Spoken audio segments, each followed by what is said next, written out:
What's up, guys? Welcome back to Couples Chronicles with your boy Lloyd. And Afia.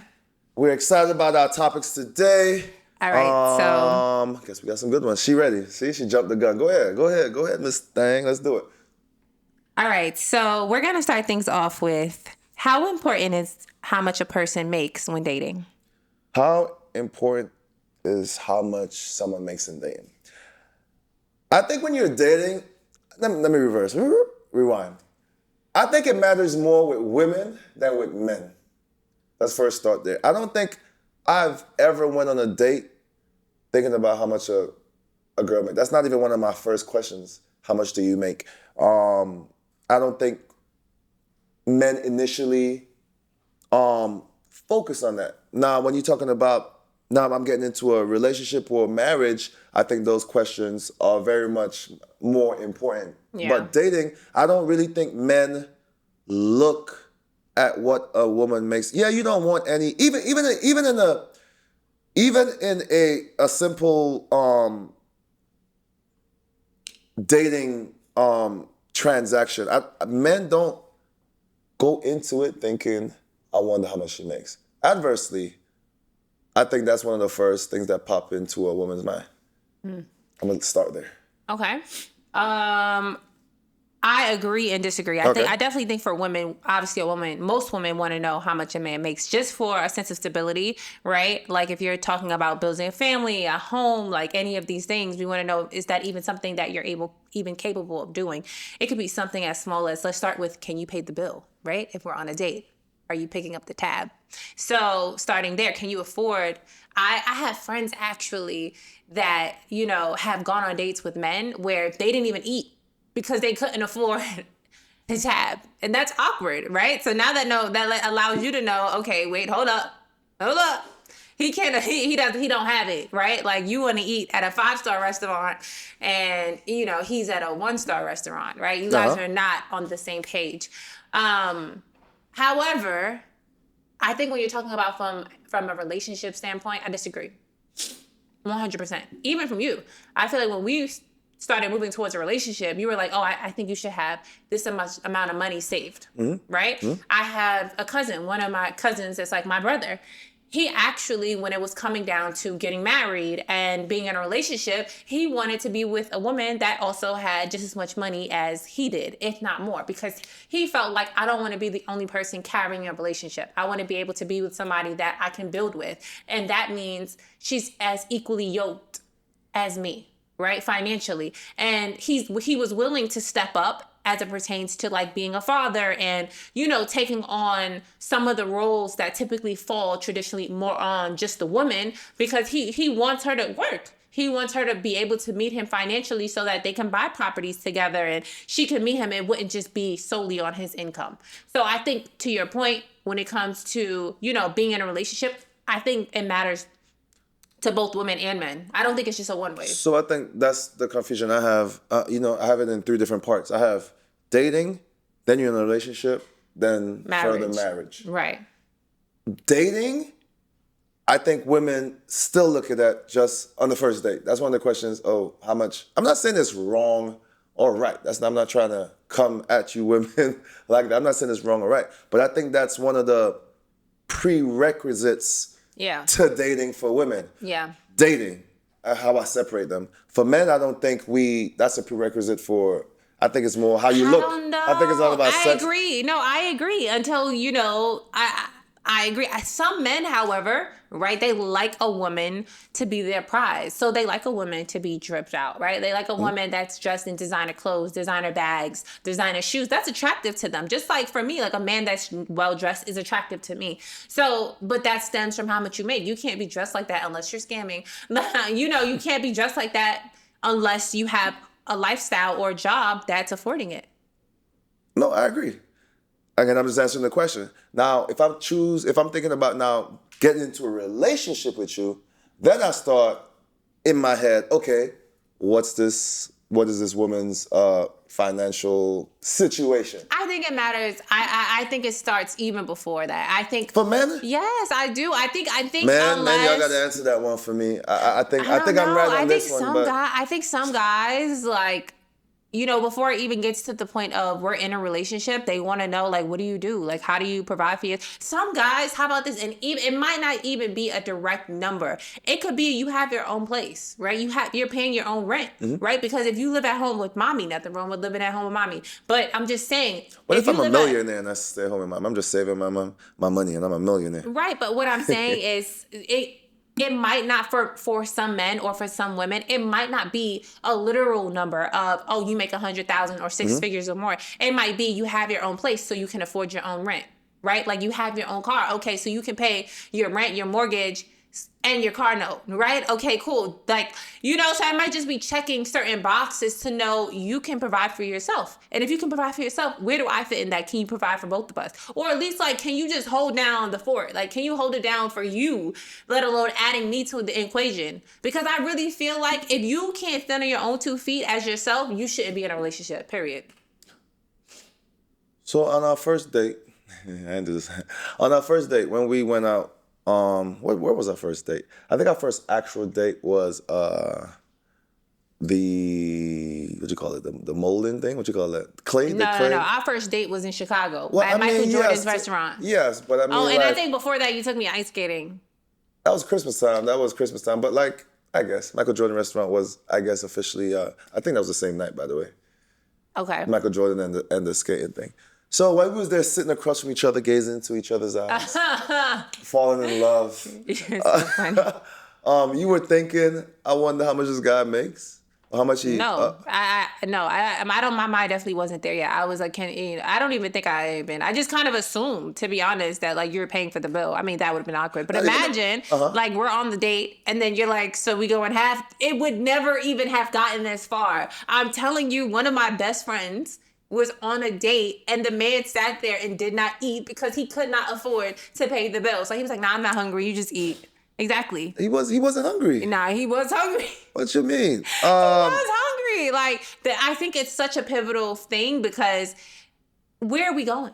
Like I said, if you can't afford to take me on a date, if you can't afford to court me, you probably should not be dating. What's the future? Yeah, what's the future for us? And it's not to say you're not an amazing person, but like dating costs. Let's be honest. Going on a date, it costs money. Dating, having a girlfriend, leaving your house costs money. Yes, leaving your house, $35.99. Staying in your house costs money.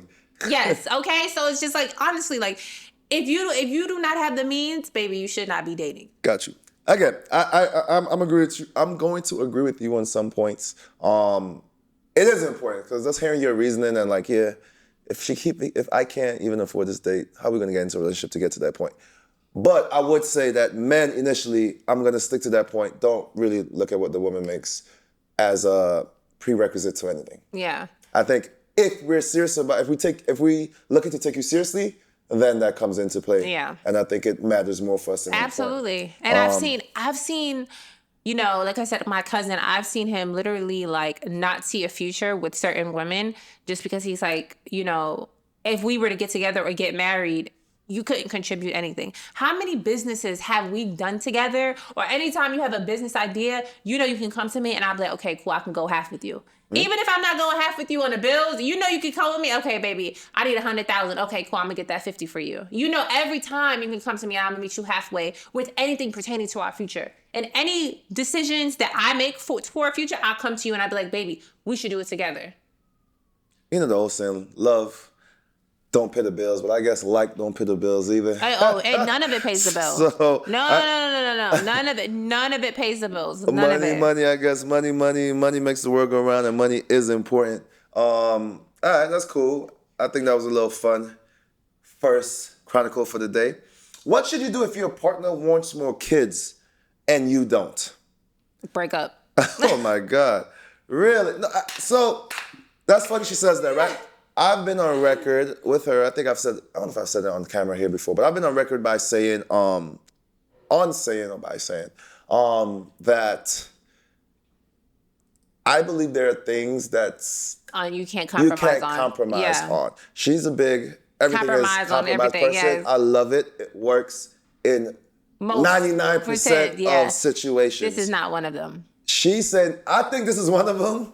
And now she's saying that it's not one of them. Go ahead. I just don't know where we go from here. If you are like, gung-ho on I don't want any more kids, and I'm like, I want more kids. There is no meat in the middle. So let's get this right. We have a kid already. Yeah. We're a family. We're a happy family. We have a house. We're a successful couple. We have a happy family. Our son, daughter is beautiful and thriving. Yeah. You get the baby bug. Yeah. And I'm like, nah, I'm cool with the way our life is. It's over for you. Nah, you're going to have to compromise. You're going to get this What's kid. the compromise? You're going to get this baby. That's not a compromise. That's your way or the highway. It is. Where's the compromise? I'm going to sit on that thing. So you're going It's just going you just going to get the pregnancy test on the table. Like, I'm going to just slide it your way. What are you going to tell me? Realistically, what are you going to tell me? Go get an abortion? No. I'm a big person. If you say go get an abortion and we're married, that's a different level of savage. So I'm gonna tell you another level of savage. So, first of all, there is men that go behind their wife's back. And get a vasectomy, yes. Because they don't want kids. Yeah. I think that's more... It is more of a savage. It is. More savagery. It is. Absolutely. You're right. Wow, I didn't even think about that. I think that's more savagery. And I've seen women go get their tubes tied. Yes. Exactly, without the partner knowing. Yeah. So, you know what I'm saying? I think that's more savagery than anything else. Yeah. I would say that I'm more open. Like, for instance, I've told you this before in real time. If you decided that you didn't want to have any more kids, I would be okay with it. Yeah, but you're cool with a lot of stuff. He's cool with no kids. He's cool with one kid. He's cool with, okay, you want a girl, let's go for another one. And you're cool with, like, most people, like... So, I don't know if... And I've also been on record of saying that you have one life to live. Yeah, so you should be happy. You should go for what you want. Yeah. Now, if you're in a marriage... And I think that's one thing I love about you, because I do feel like I am that person that is going to jump, you know, towards every dream, like, I had to try it. I do believe that. And I think you do support it. Even when I'm like, oh, babe, it's going to cost this. You're like, we'll get more money. Like, you're never that person. I'll make more money. Like, you're definitely the person that lives for life's experiences and solely that. Like, I'm gonna talk from the man perspective at this point. Not me. I've had friends who I've just talked to other men. I don't know if it's an age thing or it's just a comfortability thing or maybe it's a number thing. I have friends that they have 3 kids. They're like, nah, that's it for me. It's a wrap. Yeah. I have friends that have 2 kids. They're like, nah, that's it for me. It's a wrap. Yeah. I don't know what it is about men. And even women sometimes. Sometimes these men be lying.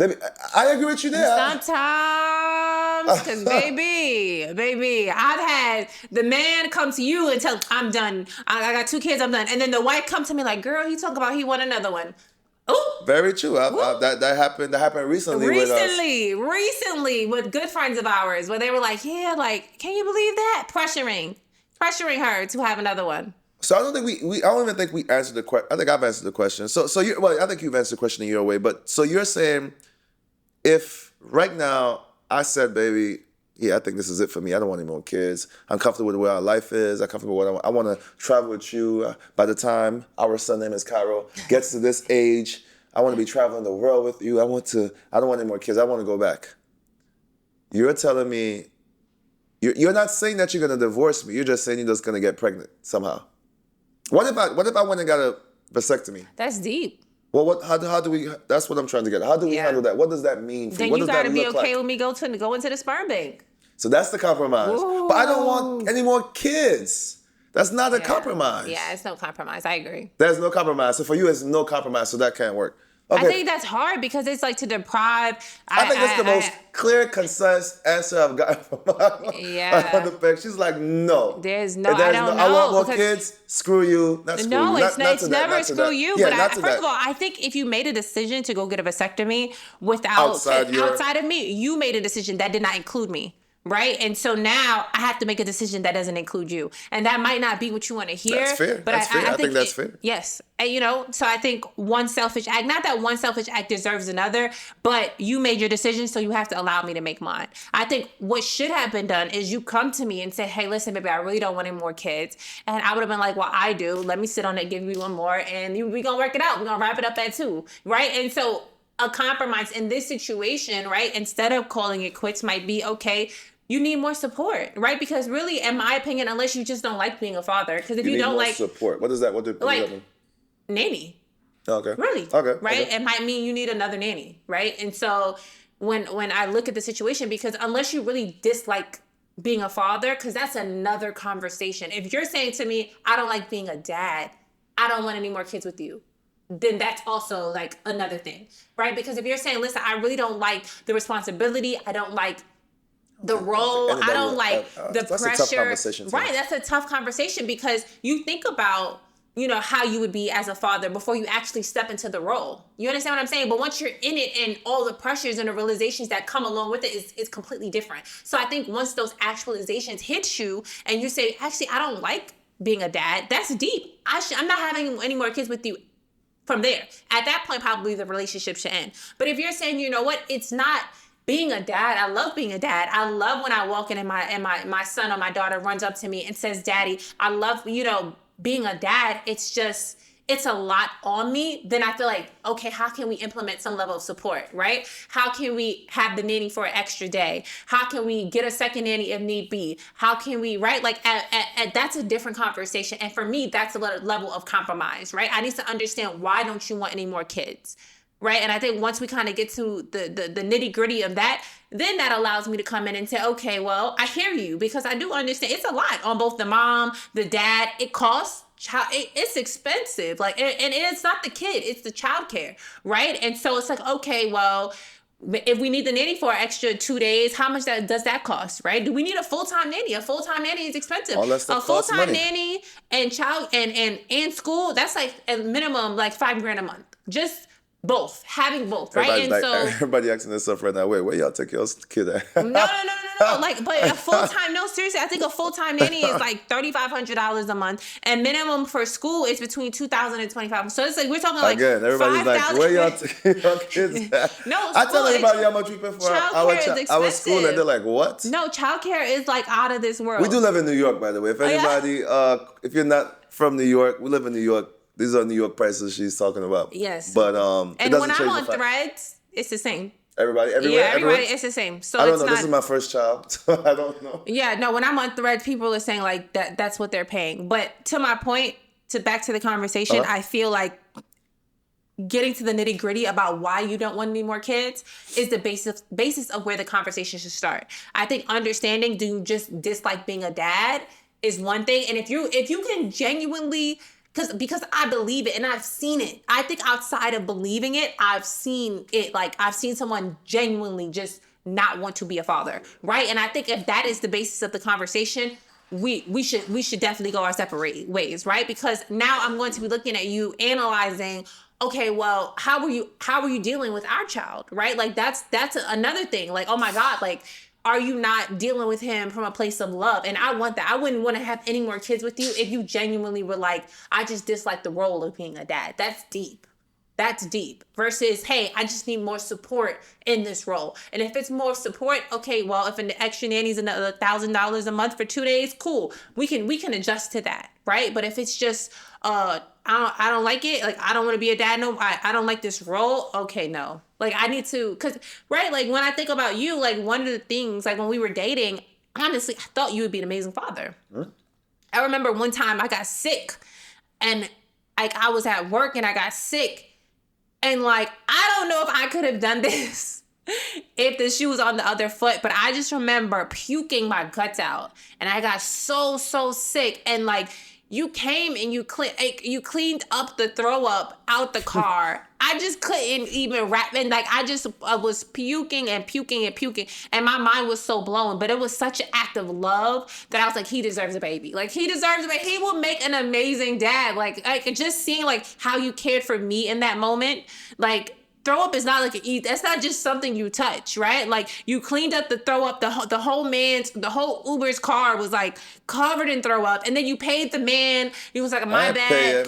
him. He charged me afterwards. Yes, he charged you, but like, you I know what I cleaned up, but mean? he Like, charged me it just afterwards, was but it's such all a good. gruesome experience, and seeing how you handled it without making me feel less than in any capacity was like, oh, he'd make an amazing dad. So to know that you've stepped into that role and you just don't like it would be like, okay, well, maybe we need to reanalyze, the type of person that I even thought you were. All right, so let's clear it up. For me, again, she mentioned I'm an easygoing person, but for me, there wouldn't be a level of pressure on my partner if they don't want to have kids. For you, if compromise can be met, which I don't know what the compromise is. I told you the compromise is getting to the ground, the basis of. So if they gave you a valid reason why they don't want kids, then you're okay with them not wanting kids or not having any more kids. Oh no, it's still a wrap. If the end result is them not wanting kids. No, if the basis of them not wanting kids is they just genuinely don't want to, they don't enjoy being a dad. I mean, they don't like the role of being a father, then it's a wrap. Like, like if they're saying like, hey, I don't like coming home to this little person. I don't like. You make it seem so bad. It is so bad. It's so bad. Like they're so. See, my son I only is see so that stuff sweet. in movies, which is I'm sure happens in real life. I don't think I've ever heard anybody say they don't like their kid. I have. That's crazy. That's I crazy. have. That's a different You know what that's conversation. called? Deadbeats.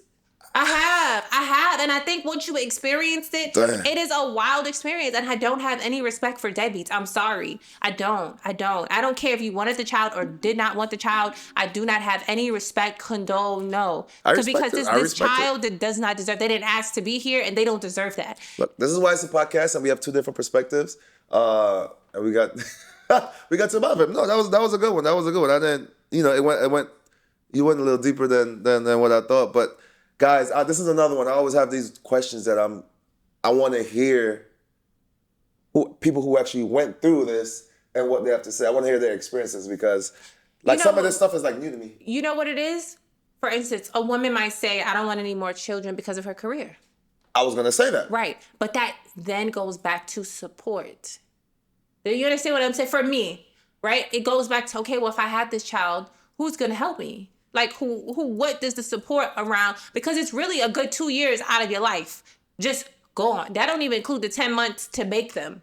Right. And so for me, I'm looking at it, well, who's going to be the support? Because when I had my son, I was home every day with him for 2 years. Mm-hmm. Just like while you were at home, while you were working and getting the bacon and getting the pig, because he did go get the pig. Okay. So I'm like, but I was home for 2 years with my son. And so this might be in year 3, the first year that I can even go back to work and give it everything that I have. So if I have another child, absolutely. What does the support look like? So that's the same reason you give me is the reason why if you came to me and be like, because first of all, you're a model and your body is your job. I understand that. And you went through a lot when we had our son. Physical changes. People from the outside might be like, "Oh, that's selfish," or "I know, don't go there." First of all, I want to let you know I'm doing whatever Cardi B did. I just saw Cardi B in Paris. She looks amazing. She looks amazing. I saw her 2 days ago. She looks amazing. She had a baby 3 weeks ago. Whoever her doctor is, I want that doctor. I'm trying to say is whatever y'all do on the table, put it back together. Make it flat. I want to just put the boobs back up, put the stomach back down. I want the same snapback. All I'm saying is I'm more understanding in the situation. If you give me, a valid reason, it's fine, it's cool. But I get your point as well. I think coming from a woman's perspective because of the motherly nature. Oh, absolutely. It's a little bit different. It's a little bit more defensive. It's a little bit more. It hits you differently than I guess it hit men. It would hit men. Yeah. But again, women do face that pressure from men as well. I want to be clear. I want more kids. Oh, and I don't know. absolutely. So that's why I want to hear from you guys, women, men, both sides. I want to hear how you guys got through this because I think it's a topic that should be talked about. Or even talking to us or commenting on our posts. Gives you some type of outlet to let that whatever pressure you're dealing with. That was good. Here's another one that I think will be. I'm interested to hear people perspective on or thoughts on. Do you believe in soulmates? Does that exist? I'll let you go first. I think I do. You think you do, or you know you do? Okay. I know I do. Okay, why? Let me hear it. First of all, define a soulmate for you. I think sometimes when you talk about a soulmate, I think a soulmate just gets you. Like, I think they understand your being. And when I say that, I don't know. Like, I just think they get you. They understand you. It's like you don't even have to say anything sometimes. I think for you, right? Like, how I think in a situation or would be in a situation without me even having to say it. Like, without even me having to be like, oh, my wife is not going for that. Oh, Or I understand that for sure. or this is how Afia would do. Like, and I'm like, he's right. So, or even for me a little bit deeper, it's, supporting me in the things, I guess, in the transitions, right? Because you've seen me now from 20 to 30. That's like almost a decade. And so, like, I think sometimes being somebody's peace and understanding, in the different transitions is important, because it's like you're understanding who they are, the core of who they are, as they're doing things, right? And I don't think everybody gets that. It's almost like seeing the good in somebody or understanding the intent in somebody without them even having to say it. Got you. I'm on the opposite end of the spectrum. I don't believe that there's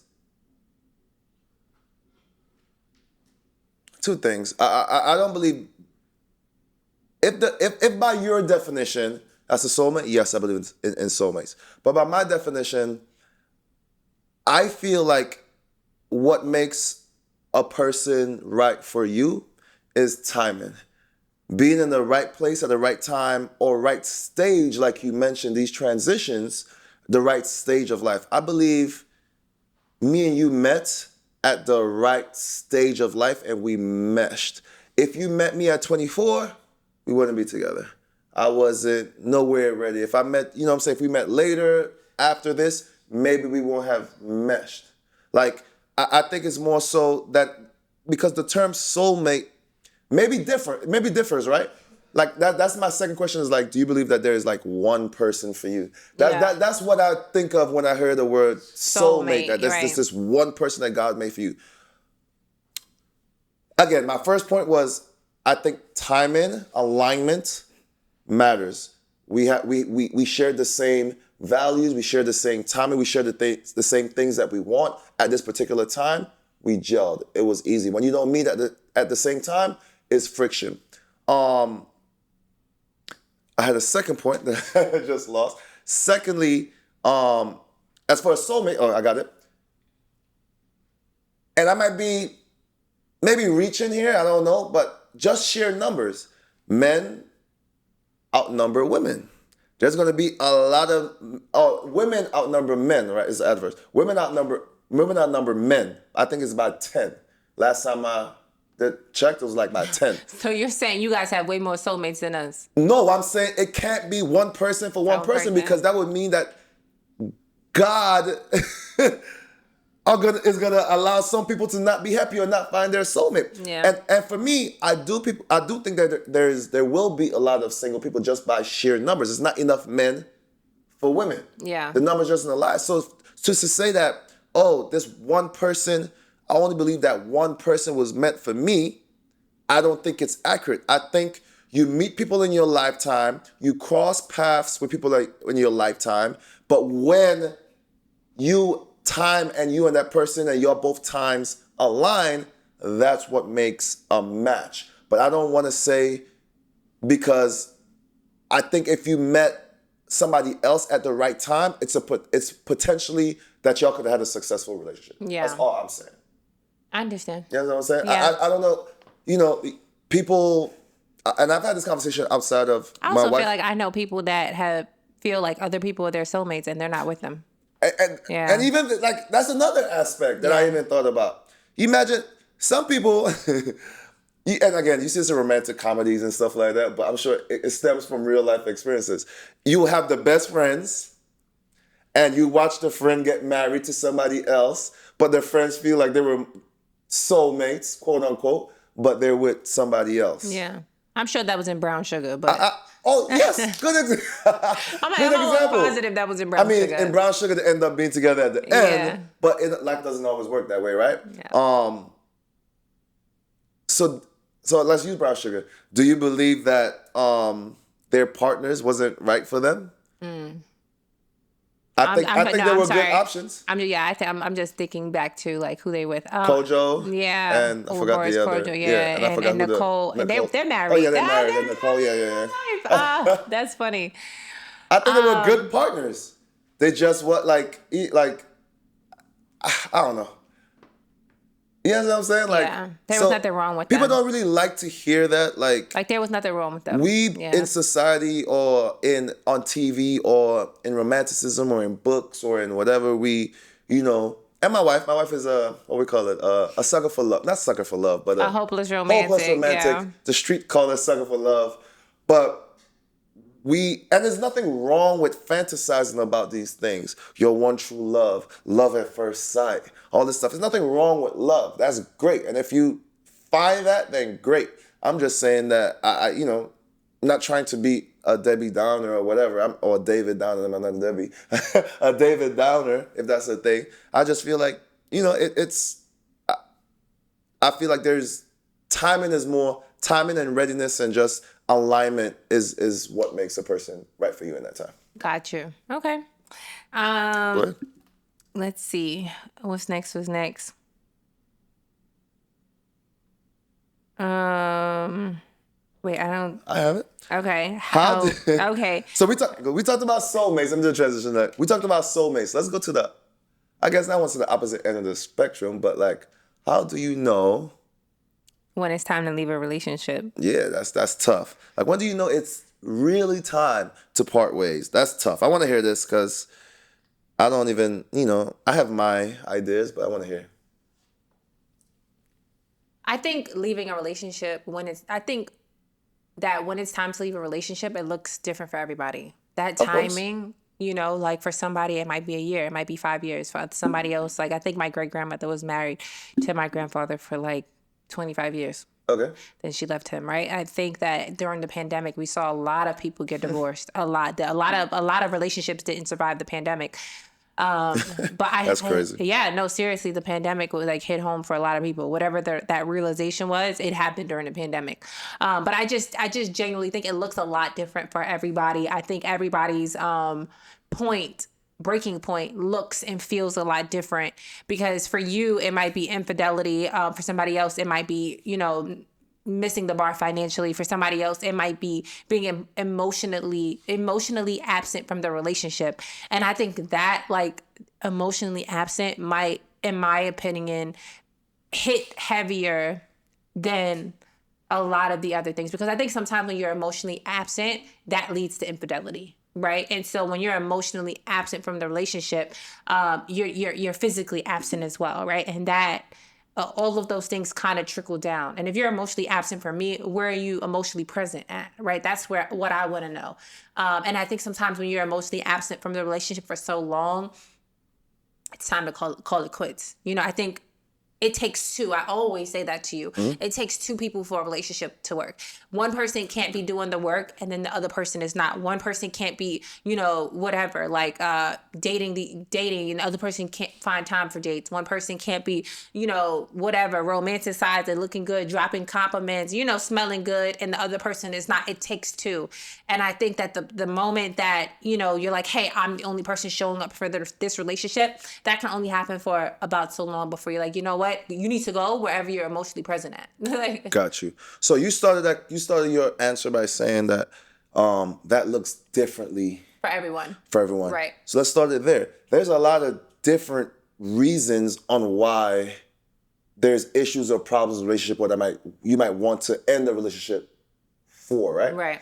I think, to answer the question directly, I think when you reach that point that you don't really care about how the other person feels about anything you're doing. That's what it is. That's for me, at least for me. Yeah, because you always say you need to fear how the other person is going to respond. If I don't care, if I get to any point where I don't care what your feelings are towards the situation, yeah, you should leave. for me, That's the exit that's point. the exit I point. agree, because then there's no there's nothing to curtail, your actions. It's like you just out here doing whatever you feel like. It is what it is. Yeah. If even if I did something wrong, even saying it is what it is crazy. Yeah, that's what I'm It's like saying. even that term. If you do something and you say it is what it is, it's over. Again, it's over. It's also the other person's choice, right? You might still want to be in it, but that might be her breaking point. Yeah. But for you, or his breaking point. But for you, or for me, whoever the person is dealing with, if at any moment you really just checked out and it doesn't bother you how the other person feels, I think it's time. I always tell you, right? When we get in our arguments or whatever, disagreements, whatever you want to call them, and you're telling me your perspective of how I'm making you feel, right? I always say, babe, do you really feel like I'm trying to hurt you? I always say, like, you really feel like my actions are directed to, like, hurt you?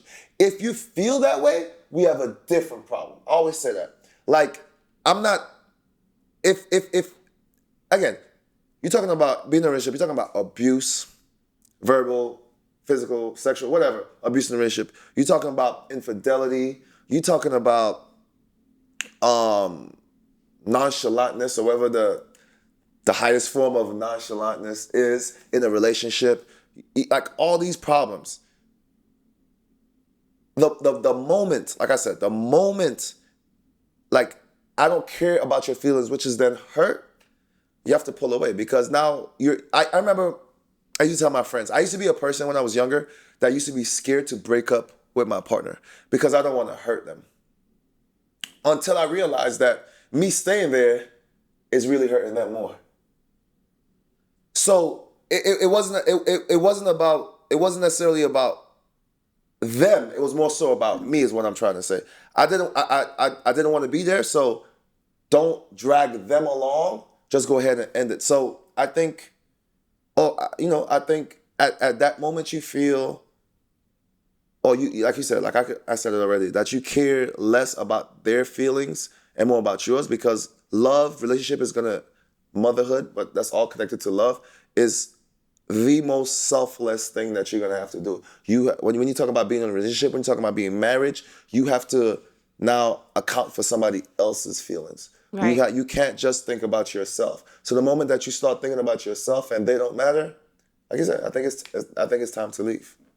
Even when you say it is what it is, and sometimes it gets that once you start feeling that. I remember I had a line that I used to tell my close friends when they knew it was gonna be over for me. When I said, yeah, I don't know if this is gonna work, guys. Once I said that verbally, I was almost there. Or I was there at that point.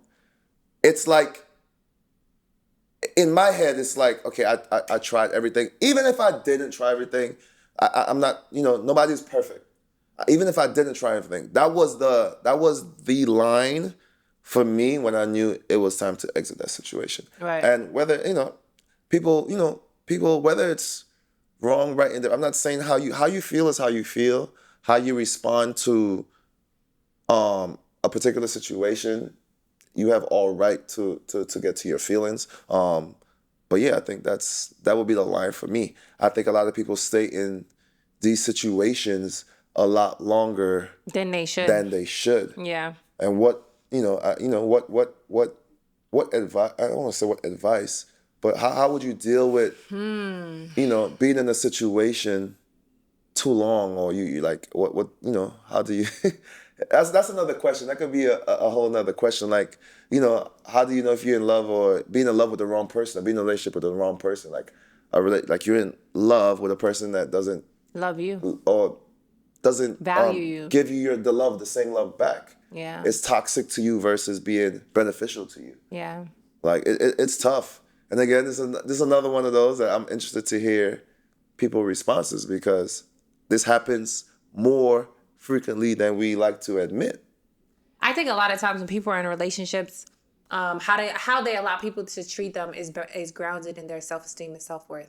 That's why, Very like, true. if I had a daughter, I would always start there, because I think how you feel about yourself, that is what aligns with how you allow other people to treat you in your relationship when you stay, right? Like, are you staying because of fear, right? Because fear says there's nobody else out there for me. There's nobody else out there that will love me. There's nobody else out there that will do for me the way that he's doing for me, right? But I think when you know your self-worth and your self-value, it then brings you back to the point that, you know what, I deserve more than what this relationship is giving me. We've had the conversation. We seen what's that movie, that Tyler Perry movie with the Lowry husband, the Tia and Oh, Tamara. What's that movie called? oh gosh, Black like, Divorce. What? Y'all I don't don't know. It's know. the Tyler Perry movie. Yeah, with Megan Good. I always used to say, like, I don't know how people in abusive relationships Yeah, stay. yeah, But to my point is because they see, I guess they still see the good the good in in a them and the person. fight for them. And they finally leave when they no longer care about that other person's feelings.